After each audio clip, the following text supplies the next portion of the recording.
Disclaimer, segala sesuatu yang ada pada video ini adalah berdasarkan opini dan pengalaman pribadi. Apabila ingin mencari informasi yang lebih detail, dipersilakan melakukan riset secara individu ataupun bertanya kepada ahli. Halo, gua Ing. Mungkin di sini ada beberapa dari kalian yang emang content creator ya, atau VTuber atau anything lah yang berhubungan dengan bikin konten setiap harinya. Pernah nggak sih kalian tuh ngerasa kayak kenapa ya gua nggak menemukan lagi fun yang pas awal gua rasain gitu. Pas pertama kali live stream, pas pertama kali bikin konten dan sebagainya gitu. Kayak pas memulai live stream lagi tuh atau konten gitu kerasa berat aja gitu, males, pokoknya capek banget dah, padahal belum mulai loh gitu. Yang sampai akhirnya kalian berpikir gua kenapa sih? Kalau misalkan menurut gua pribadi ya, dan dari ngelihat dan merhatiin teman-teman yang sama-sama ngonten juga, sebenarnya ada beberapa faktor sih yang bisa jadi penyebab hal itu. Dan dari salah satu faktor yang paling sering gua lihat dan denger dari teman-teman adalah ya mereka terlalu fokus sama angka. Kalau misalkan yang live streaming tuh konkuren viewersnya ya. Selain itu kayak berapa jumlah donasi yang masuk di stream itu, sementara yang konten adalah di views, di like, di share, di save, subscribe, followers dan sebagainya. Kayak emang sih angka, data dan analitik itu ya emang gak bisa bohong. Tapi kalau misalkan kita terlalu fokus sama hal itu, yang ada kitanya malah stres sendiri gak sih gitu. Kayak misalkan lu punya target berapa view gitu, tapi nggak tercapai, kan lu nya malah jadi capek sendiri. Yang ngebuat lu jadi lupa bahwa tujuan awal lu bikin konten di platform kayak YouTube ini ya cuma sekedar hobi dan seneng-seneng gitu. Ya meskipun kita realistis juga sih, siapa sih yang nggak mau dapat uang kan dari platform ini gitu. Cuman kalau misalkan kita terlalu fokus ke arah sana kan proses kita untuk mencapai hal itu jadi nggak bisa kita nikmatin gitu.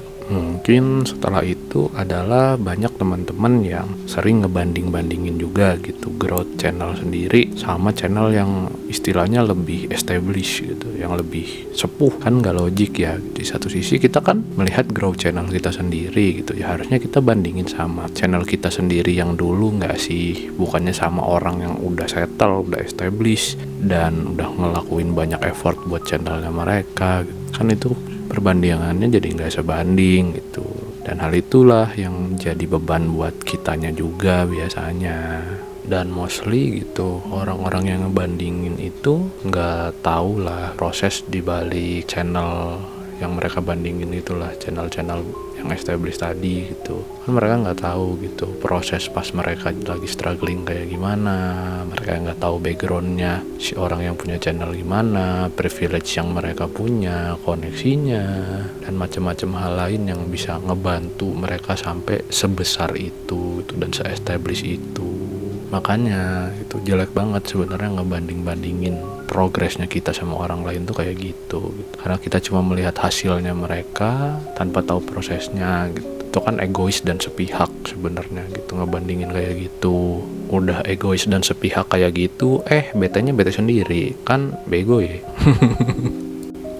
Selain hal-hal yang udah disebutin barusan, mungkin beberapa di antara kalian juga udah punya penonton yang setia gitu istilahnya, yang ngebuat kalian jadi ngerasa bertanggung jawab gitu. Kalau misalkan mereka nonton kontennya kalian, seenggaknya mereka harus terhibur gitulah. Jadi kan ada ekspektasi dari penontonnya kalian juga gitu. Karena kalau misalkan kalian dikenal sama penontonnya kalian adalah orang yang lucu gitu, kalian kan jadi secara tidak sadar harus membuat stream kalian lucu gitu loh. Karena itu pun hal pribadi yang gue rasain gitu. Karena ya jujur kasihan merekanya juga gitu, karena berekspektasi kalau misalkan nonton stream kita pengen terhibur, pengen ketawa bareng, tapi ketika mereka nonton kita nggak bisa memberikan hal itu. Ya mungkin bentuk tanggung jawab itulah yang ngebuat si konten mungkin atau kegiatan live streamnya kita gitu jadi nggak fun lagi, karena kita merasa terbebani sama ekspektasi penontonnya kita dan kitanya sendiri malahan. Selanjutnya mungkin masalah paling common yang bisa kita lihat, mungkin kaliannya lagi burn out aja gitu, emang lagi capek aja, lagi nggak sanggup untuk ngebuat konten kayak live streaming, video tradisional dan sebagainya. Dikarenakan mungkin beberapa bulan, beberapa hari, beberapa minggu, kalian terlalu memaksakan diri kalian gitu. Karena kan gue pun yakin gitu di antara kalian pun nggak cuma bikin konten doang sama live streaming doang gitu, pasti kan ada yang kerja juga gitu. Istilahnya habis pulang kerja kalian langsung live streaming, langsung bikin konten gitu. Lagi capek-capeknya orang dimana harusnya istirahat, kalian malah maksain kan. Ya wajar aja sih kalau misalkan burn out itu, karena emang kaliannya lagi capek juga gitu. Ya cara ngatasinnya sih paling kalau misalkan burnout ya kalian istirahat gitu, sampai misalkan kalian kangen lagi dan termotivasi buat bikin konten lagi gitu. Karena kalau menurut gua performa terbaik kita buat konten yang kita buat adalah ketika emosi kita stabil gitu, kesehatan kita juga baik. Kalau misalkan lagi burnout ya istirahat lah, jangan terlalu maksain diri anjir, nanti lu tipes kan siapa yang mau ngurus. Iya kalau ada orang di rumah. Kalau lu sendiri, nextnya beberapa dari kalian mungkin pernah dapet feedback negatif gitu ya, dari penonton gitu lah.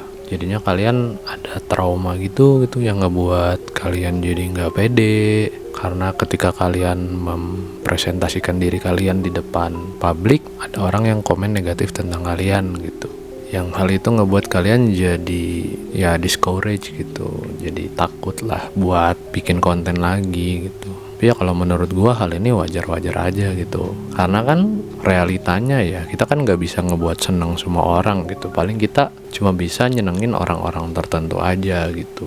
Kayak misalkan penonton-penonton kita yang emang setia gitu, yang nemenin dari dulu, yang support apapun keadaannya gitu. Kita ada di fase naik, mereka ada. Kita ada di fase turun juga, mereka ada gitu. Kan lebih baik fokus ke sana ya, daripada gara-gara satu feedback atau komen negatif malah jadi nggak lanjut lagi gitu. Kalau menurut gue salah fokusnya aja sih. Ya meskipun gue paham trauma dan ketakutan itu nggak gampang hilangnya gitu. Intinya kayak gitu. Pokoknya kan kalau misalkan kita pengen konten di platform sosial media kayak gini kan, apalagi pengen profit ya, otomatis kan jangka panjang gitu.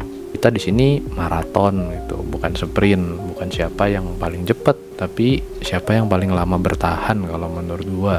Karena kalau misalkan gua pribadi, perjalanan gua ngonten ini ya sebagai bentuk legasinya gua gitu. Karena gua pengen meninggalkan sesuatu lah sebelum gua meninggal gitu. Dan karena selama ini gue berusaha untuk selalu have fun bikin konten gitu, ya gue harap teman-teman juga have fun juga ngejalaninnya gitu. Karena ya emang seru gitu, karena dari konten pun gitu gue jadi bisa kenal banyak orang, punya banyak teman juga, dapat kerjaan gitu. Intinya merubah hidup gue juga sih kalau misalkan bikin konten kayak gini gitu. Oh iya, ketinggalan kalau misalkan kalian tahu juga beberapa faktor yang ngebuat orang jadi hilang kesenangannya dari bikin konten, mungkin kalian bisa ini sih ikut diskusi di kolom komen ya, komen aja di bawah. Dan juga kalau misalkan kalian pengen support akun ini secara directly dan financially, kalian bisa klik link traktir yang ada di bawah.